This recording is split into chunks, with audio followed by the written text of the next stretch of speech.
Hello, everyone. Welcome to American Family Insurance DreamBank, where we believe in the transformative power of dreams.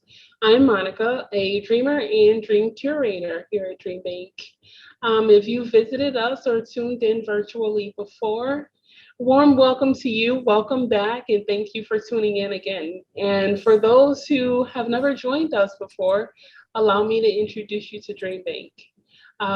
Here at American Family Insurance, we believe communities are stronger and the future is brighter when people are actively pursuing their dreams.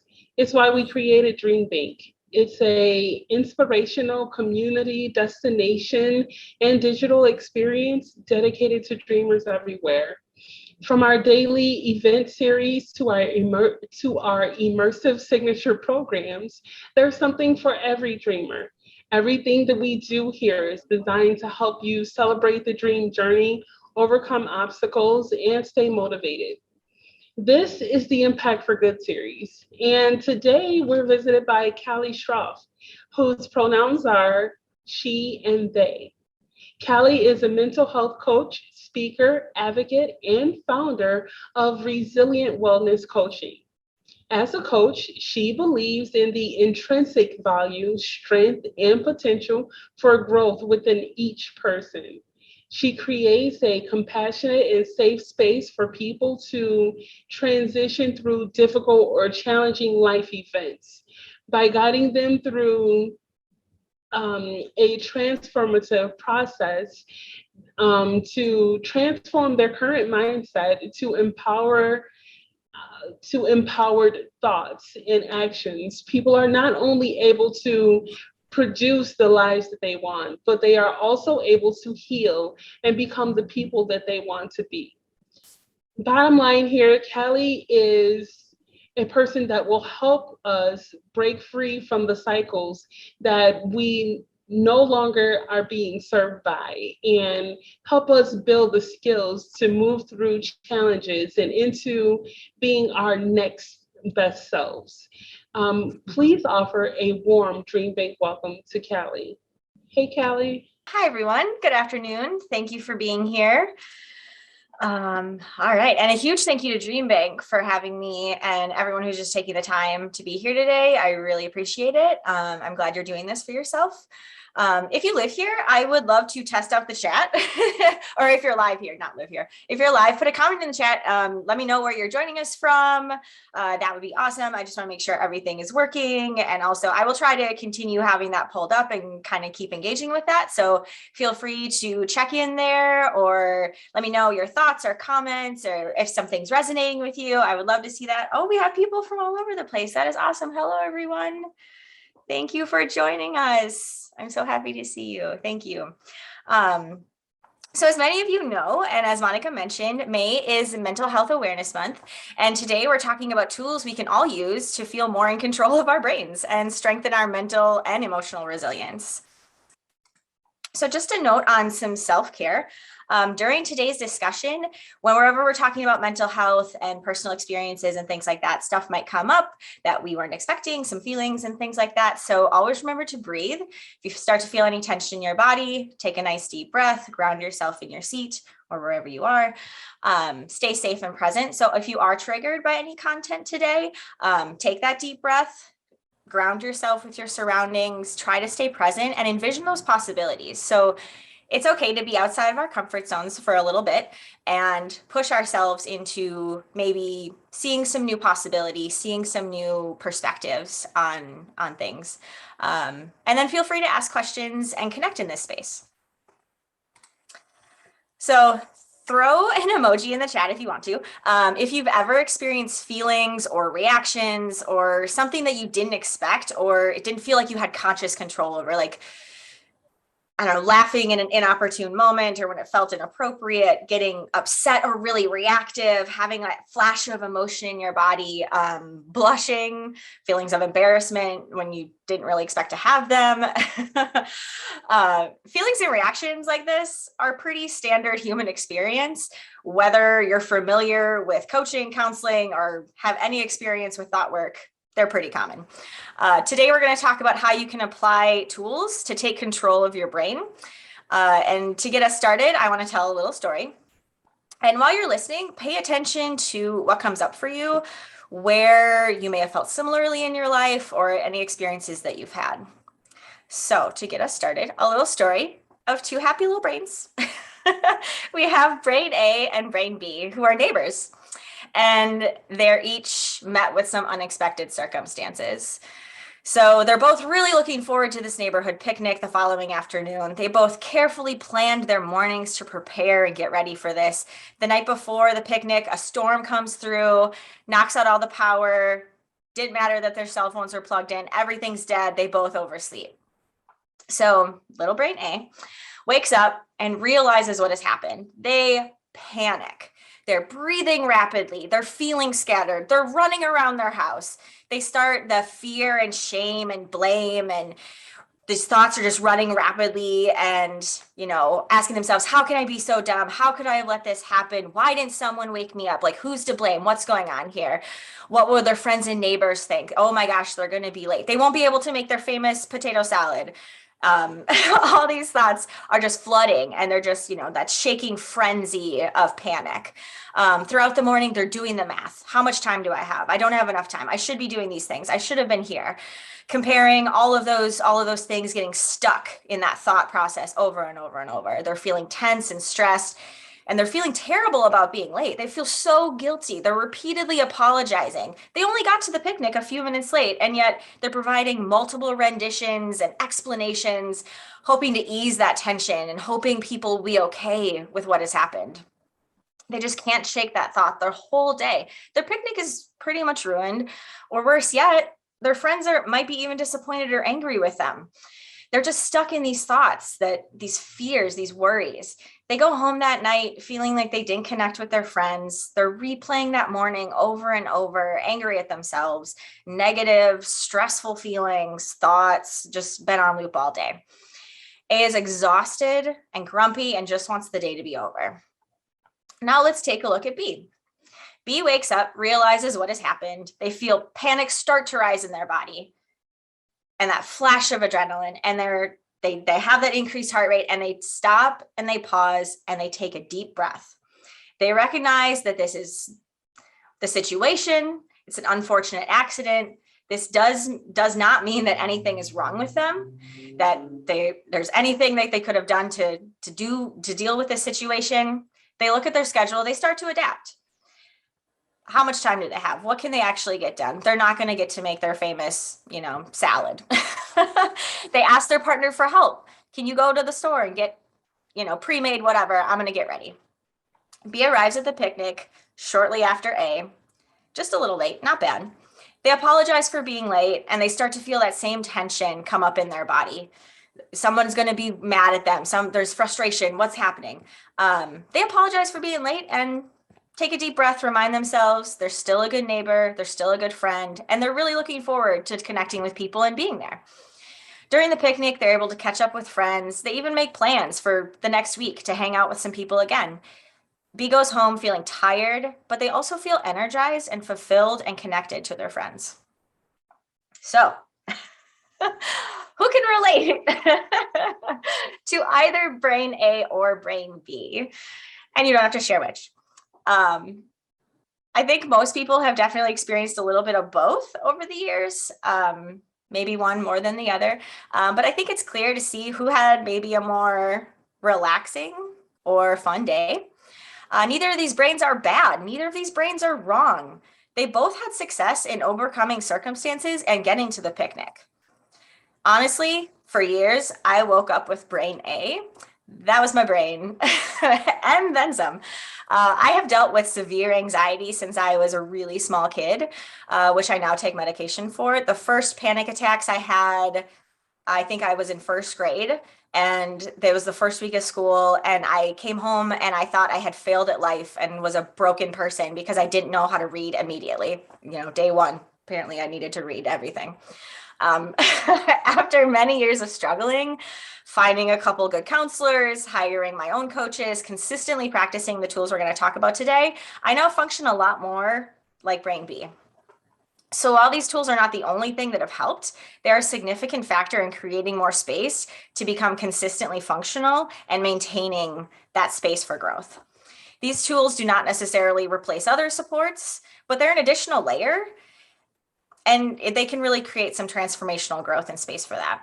Growing up with a brain that didn't seem to function like other people, it led me to be fascinated with human behavior and trying to find lasting and identifying lasting improvements to try to understand those patterns of why our brains do these things, seeking positive ways to create healthy improvements for myself and others.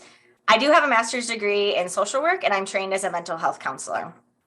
More recently, I've shifted away from the more diagnostic systems and institutional paradigms from more traditional counseling, and started resilient wellness coaching, working as a mental health and wellness coach, which feels more aligned to my approach to working with folks and for me personally. I work collaboratively with people who are feeling stuck in their current mental health journey to facilitate holistic transformational growth so they feel empowered to take control of their healing and live their best lives. I do want to make a quick disclaimer. This presentation is not medical advice. I am not a doctor or a medical professional. And while these tools can be very helpful for many people, they are not a replacement for serious and persistent mental illness. If you are in a crisis or need an emergency services, please contact a medical professional in your area. So what brings us here today? Maybe you're here because you'd also like to have a brain that behaves more like B than A, and when it's met with some unexpected circumstances or crises. Maybe you feel more reactive with that emotional frenzy that comes up, needing to rush and put out fires all the time. Maybe your brain tries to use shame as a teaching tool or a motivator to prevent future problems. Maybe your thoughts are often running that long list of shoulds that you're just trying to desperately check off. Maybe some of the thoughts and feelings that are coming up during these difficult times have you feeling a bit out of control. Maybe they're not even helpful. You don't want to have them and you don't know why they keep coming up. Maybe you care about somebody struggling with these types of challenges and you just want to understand them a bit better. If any of these things are feeling familiar to you, then I'm so incredibly thankful that you've showed up here today, because we have so much more control over our brains than we sometimes realize, or at least that it feels like. Not only can you take more control of your thoughts and brains, but you can also affect the patterns that occur in your life, which will make it a lot easier to create those results that you want. I don't think anyone should have to struggle with brain A. I don't think anyone should be living with that sort of pressure and frenzy and intense friction in their body and just feeling out of control and exhausted. So let's take a look at how we can start to work on this. So first, what is resilience? So I did the Googling. The definition of psychological resilience is the ability to mentally or emotionally cope with a crisis or to return to pre-crisis status quickly. Now, this particular definition and the social expectation that we should just get back to normal, that's something I struggled with for a lot of years. When I was 8 years old, I was attacked by a dog. I almost died, and it resulted in permanent scarring across much of my face. It also led to multiple reconstructive surgeries throughout my adolescence. In moving through this trauma, there was no way for me to return to my previous status. I had to transition into this new version of myself and my new reality. And society wasn't really structured to support that sort of space and that time. Sometimes within these unexpected or difficult transitions, we can develop thoughts or beliefs about ourselves that don't serve us, or make it harder for us to move through and beyond those situations, such as developing self-blaming or victim mentality. So I would like to adapt this definition a little bit, because I believe we can only move forward into our futures. There is no return.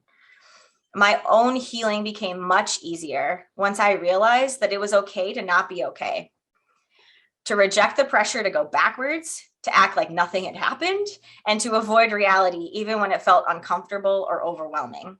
I define resilience as our ability to mentally adapt and survive a crisis or circumstance, such as trauma or loss, and we integrate those experiences to move forward with that growth, strength, and insight.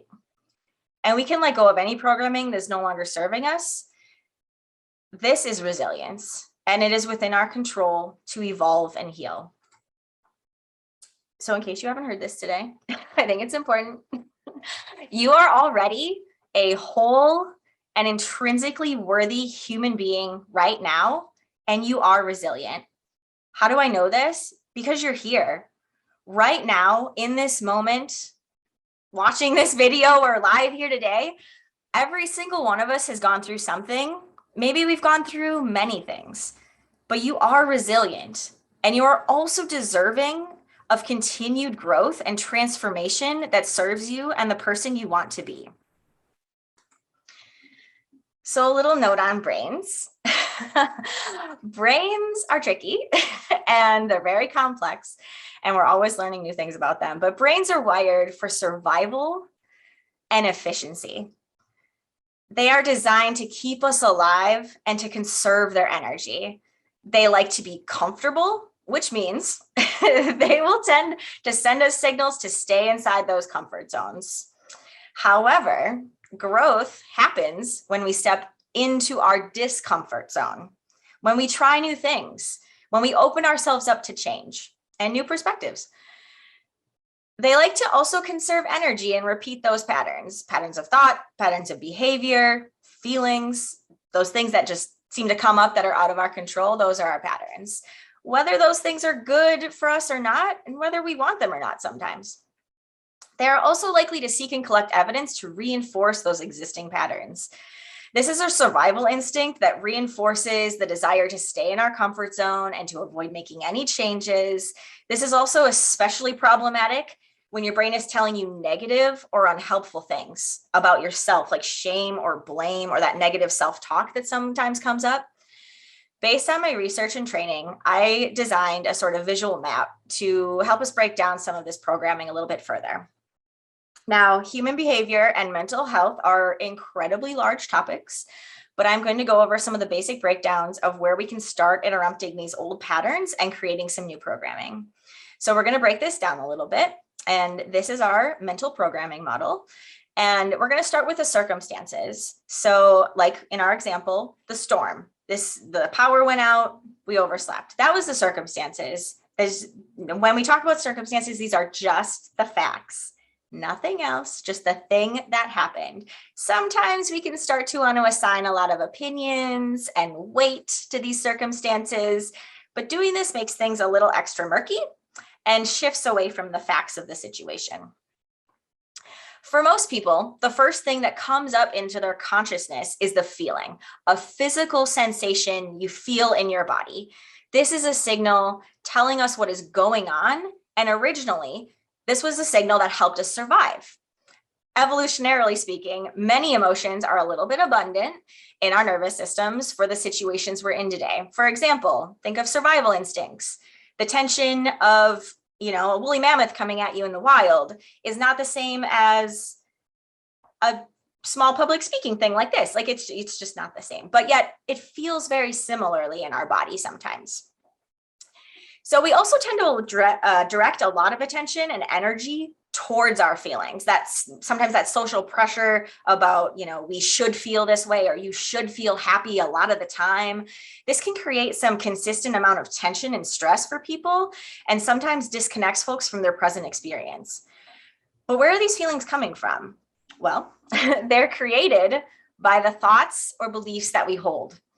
Now, let's look at thoughts for a moment. Thoughts that are repeated over and over again in our minds can eventually become beliefs, and then they become virtually unconscious to us.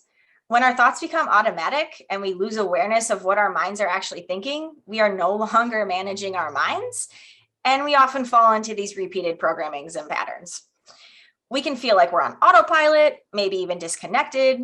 Sometimes our programming is super great and healthy and functional and helpful in building the lives we want. And sometimes our programming is no longer serving us or who we want to be. Or maybe even the results we're trying to achieve if we look farther down the line there. Here's the good news. Because we can learn to control our thoughts, we can also control and influence everything else down that chain of programming. So here is a 5-step process we can start to work on. Step 1, we're going to walk through this, by the way. Step 1, we need to learn to observe. We need to practice paying attention to what that current programming is. This is non-judgmental. So we are just observing as if we're watching a TV show or watching something play out in front of us. We're just observing. So really pay attention to judgments that might come up or opinions that you might have.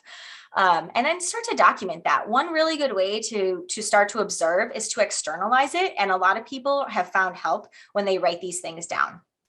So starting to recognize that this is separate from your consciousness, identifying, naming the feelings, the thoughts, the actions. If you can write this down on paper as it comes up for you, if you have that time or that possibility to even reflect, just starting to differentiate those things can be incredibly helpful. So the next thing we do, once you start to become aware of those things that are coming up and what that pattern is, or multiple patterns, whatever they are, we start to interrupt. So the second step is to interrupt. Once we are conscious of this programming, we notice those feelings, emotions, that sensation comes up in our body.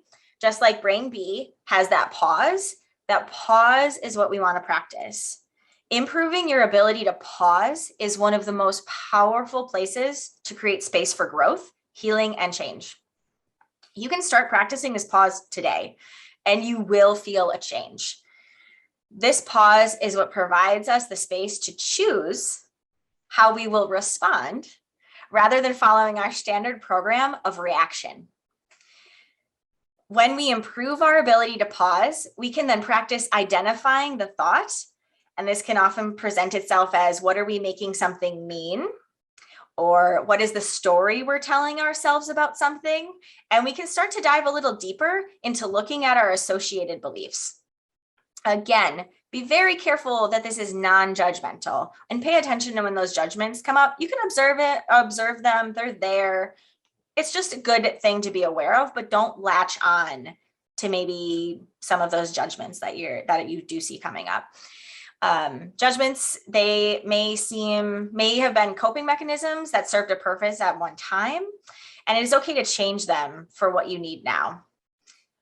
These thoughts and beliefs that are coming up, they may also be things we were taught or learned from experiences or people in our environment.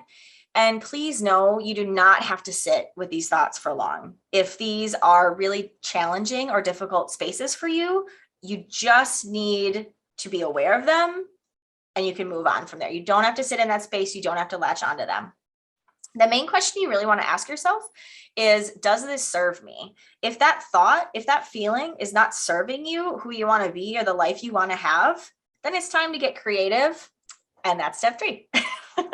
So we have the ability to create a new thought, one that generates the desired feelings. It can also be important to seek support if you start uncovering some of those deeper thoughts, just to be more intentional if they're stemming from some serious circumstances.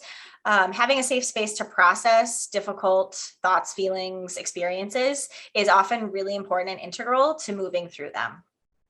So this is where it can be helpful to find a support of someone like a coach, like me, or a counselor, and the appropriate container to clearly identify your programming and intentionally build the thoughts and patterns that will truly serve you and your goals. So into step 4 is focus. Once you decide on that new thought that you would like to have, put your brain to work. It will focus your mind. Like we talked about earlier, brains like to collect that evidence and they like to support those patterns.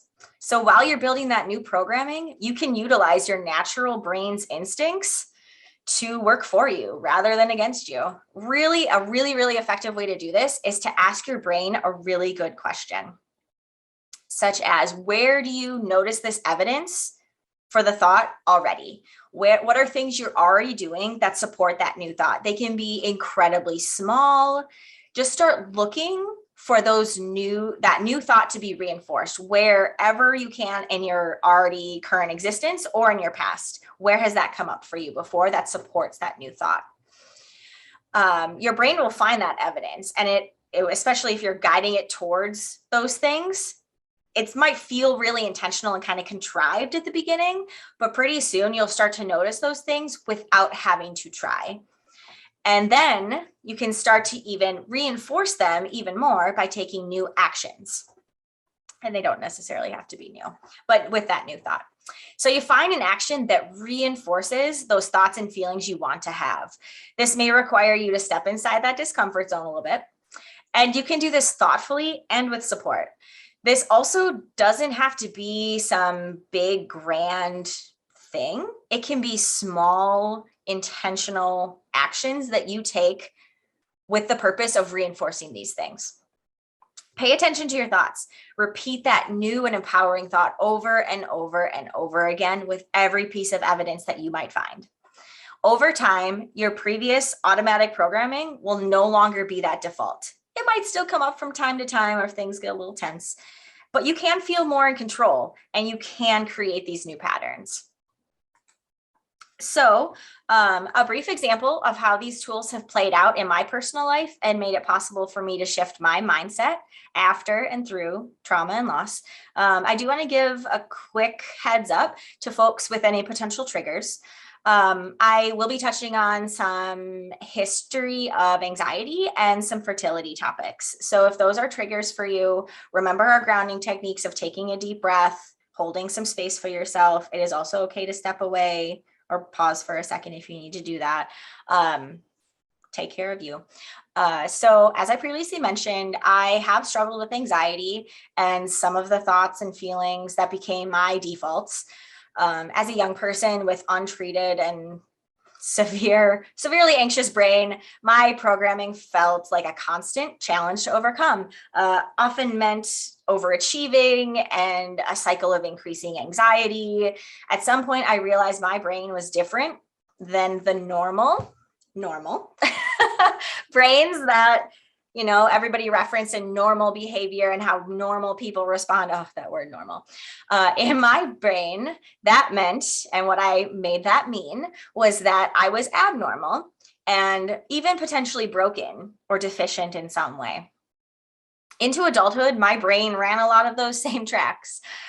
Sounded like shame, fear, unworthiness, desperately trying to control the future with constant feelings of guilt about the past.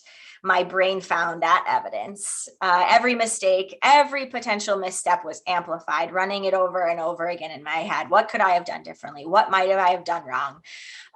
It was on repeat from forever. And by the time I was in college, I was experiencing occasional panic attacks and pretty intense spikes of anxiety. I'd even convinced myself that this familiar anxiety and tension was helpful. It was a motivator that kept me alert and working hard to prove myself and earn my worth.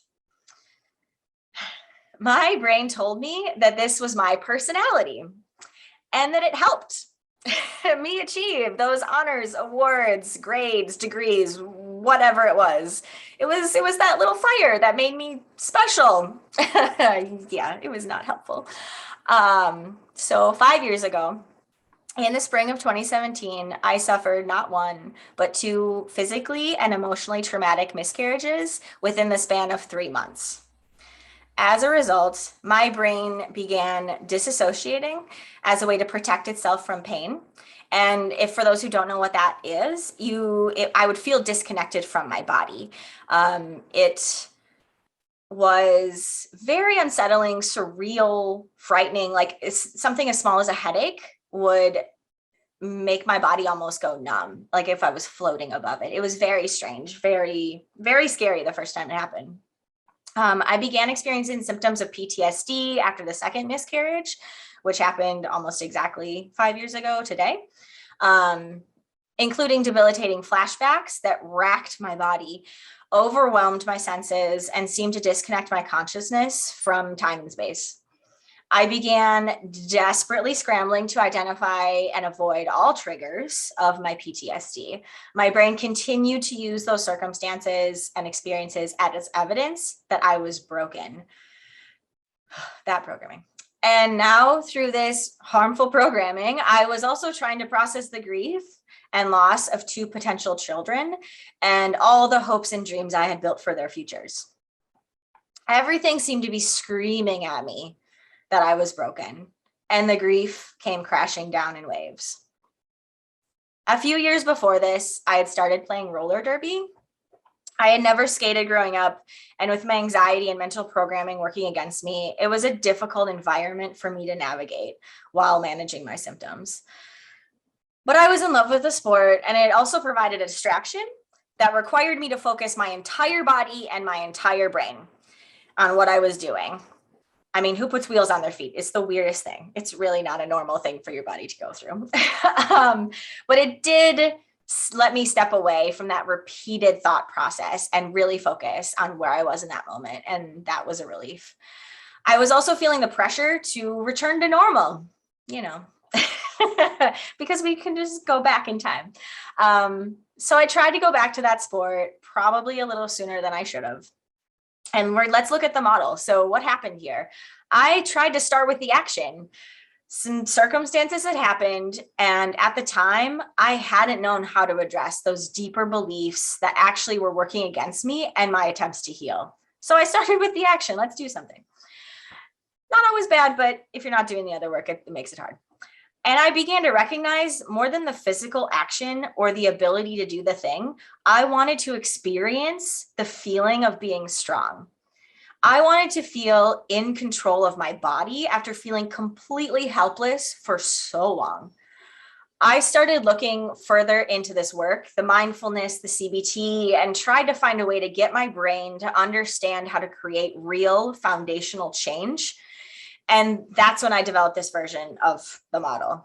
There's a lot of similar models out there, but this one makes sense to my brain and to the things that keep coming up for me. And it really helped me externalize this process, make those connections, understand my programming in a way that removed a lot of the weight of the shame and self-blame and created space for that growth. Once I could recognize them, I practiced interrupting these patterns. I created the new thought that I am strong. And I put my mind to work finding the evidence. It did not feel natural at the beginning at all. And all those judgments came up. I paid attention to them. Naming gratitude for the physical abilities I already had, like picking up my dog, carrying my groceries, taking a walk, going for a hike, consciously telling myself every step of the way, I have strength. I will be honest, it felt very strange to do. But I noticed improvement almost immediately. I kept practicing this consistent reprogramming. And I wondered if the day would ever come where this would be a natural process. Like I'd wake up and be like, oh, my brain is doing this different. That's great. I didn't know if it would happen though. 2 years ago, my dad passed away. My anxiety exploded. Old programming got very loud.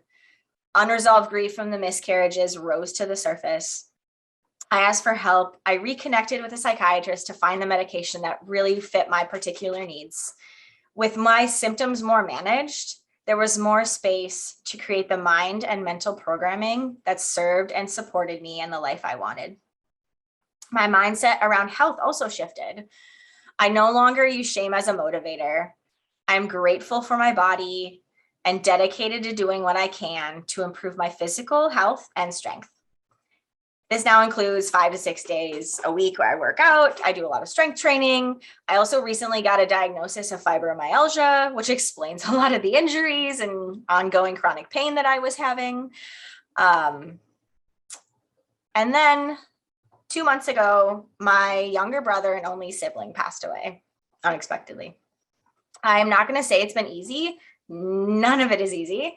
And I know I'm still yet going through the process of grieving and will be for a while.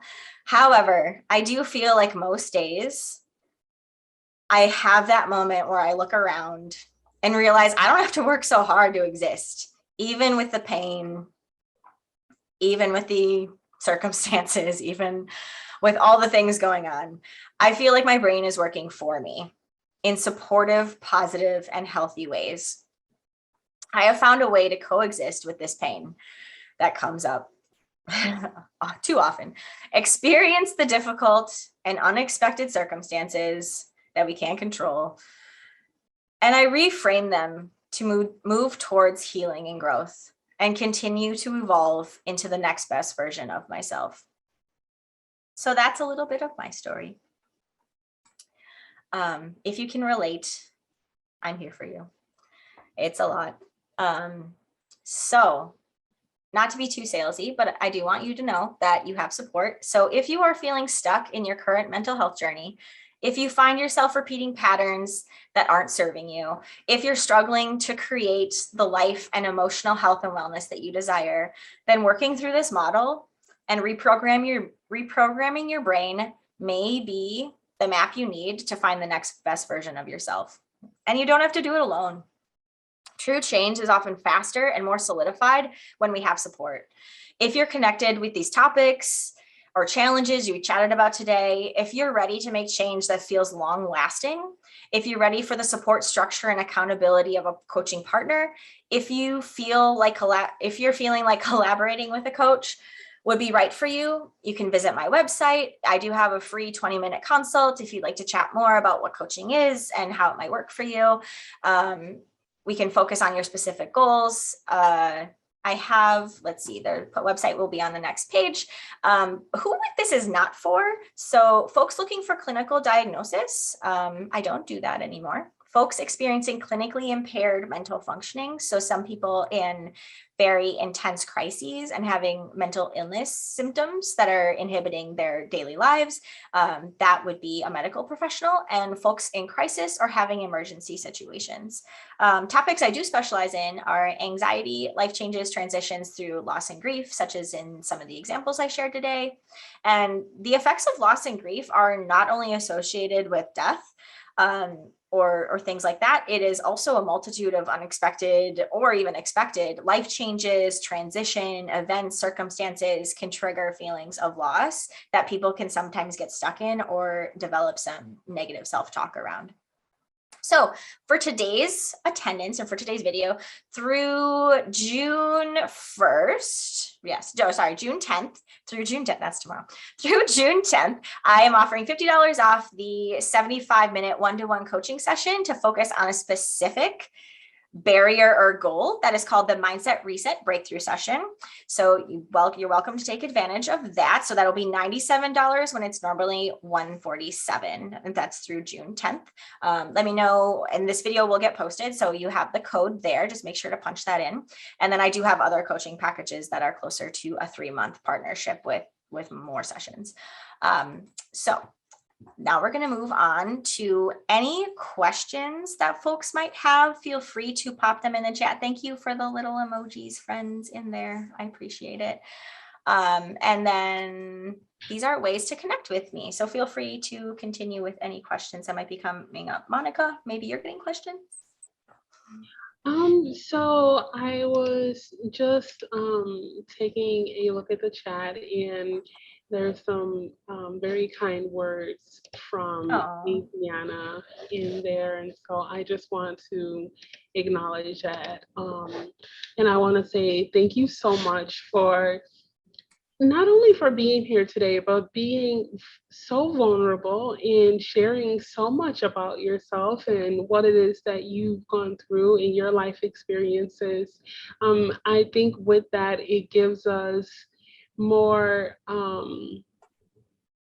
more freedom, more ability to recognize and acknowledge and be really open and honest about our own challenges that have already passed or things that we are facing right now. I remember a couple months ago when you had communicated with me that your brother had passed away. It was so heavy, and to see how you are right now and to see that huge smile on your face right now, I know that it's a work in progress, and I just appreciate you so much, and appreciate you being here and part of DreamBank. So one question that I do have for you before we start to wrap things up are, what's one piece of advice that you would offer to someone that's pursuing a dream right now? Yes, dreams. I love attending all of the DreamBank options. I've done the dream coaching with DreamBank. I've attended lots of things. I love it all, the dream talk that we talk about. I think the biggest, or one of the main things, especially related to the talk we're having today and the content we talked about, was paying attention to our mindset. Like, when are we getting in our own ways? When is our mind kind of set up to maybe make things harder for us to achieve those dreams. We all have dreams. We're all working on something, no matter if we call it a dream or not. Maybe we call it a goal or things like that.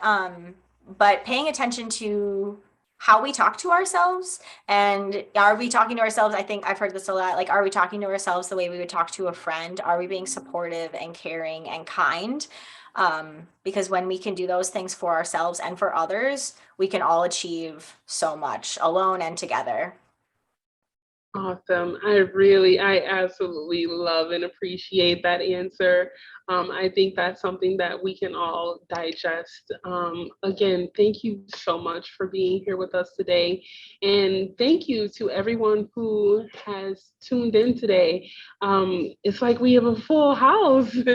We had over 80 people tuning in, and I think people are enjoying it based on the comments and emojis I've seen thus far. And people are tuning in from all over the place, which I think is really, really exciting. Yeah. So here at DreamBank, we really, truly do believe in the transformative power of dreams and celebrate that our community is made up of fearless dreamers from all over. And this event today is definitely a testament to that. Thank you, everyone, for joining us today.